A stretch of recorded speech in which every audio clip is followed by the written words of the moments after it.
Welcome back to Every Naval Battle in History. This is episode 3, covering something between Corfu and Corinth in 664 BCE. So from 1190 BCE, when the Egyptians twonked the Sea Peoples in the delta of the Nile, to 664, the historians are silent on naval conflicts. Something happened in 664 though. Something involving the Greek city of Corinth and the Island of Corfu. Where did it happen? Dunno. What happened? Meh. Themistocles mentioned it though. He said it was the first battle at sea between Greeks. And when one of the great admirals of history says it happened, that's hard to erase from the canon. Corfu apparently won. It's worth noting that back in the 600s BCE, a small island could be a great power.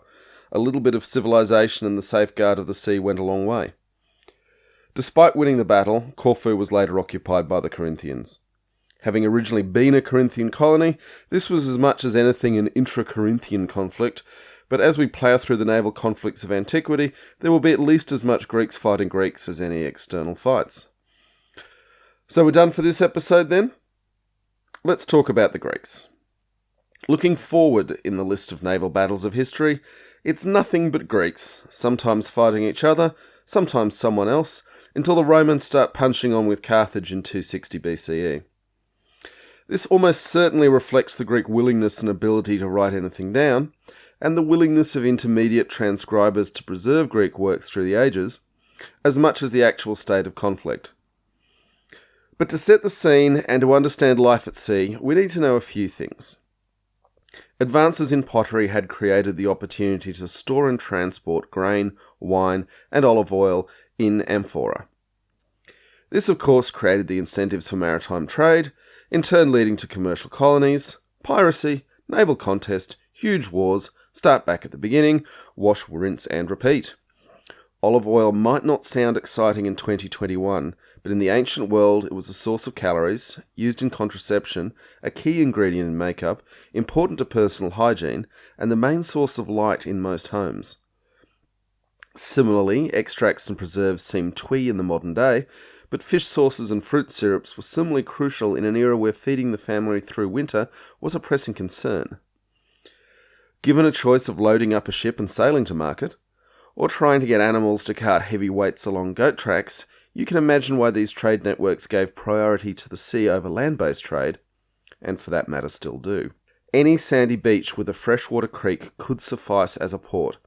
In fact, amphora are the shape they are for storing in wet sand or against ships' hulls. Speaking of fresh water, we need to remember that in an era of oar power, fresh water was the fuel oil of its time.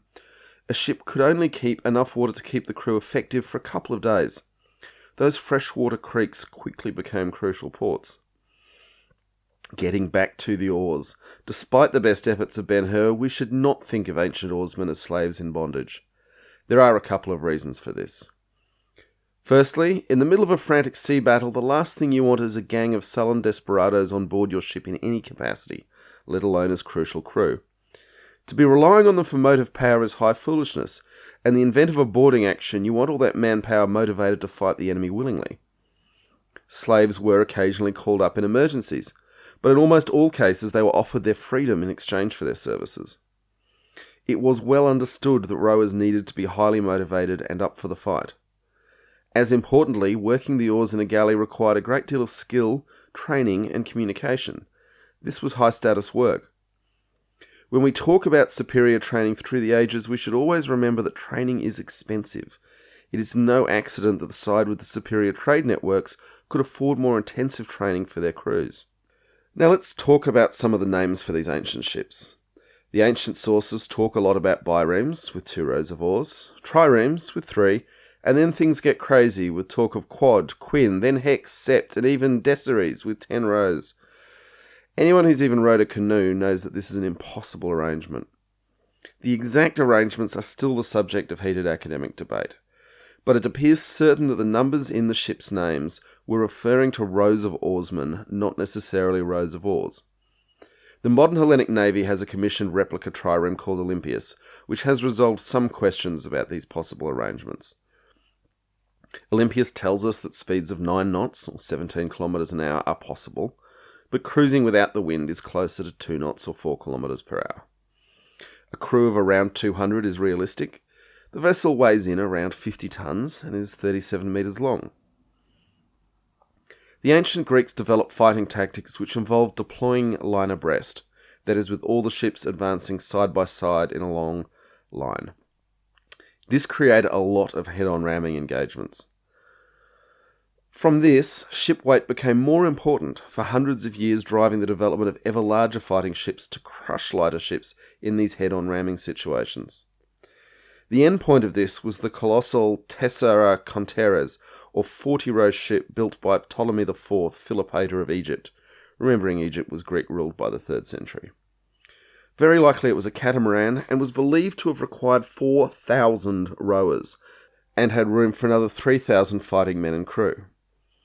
More common, and known to be seagoing, were very large octarays, with as many as 1,600 rowers and another 1,200 marines. The Roman conquest of the Mediterranean brought an end to this arms race, and the much smaller Liburnians would become dominant, still heavy enough to cut oars, but lighter, cheaper, faster, and less manpower intensive.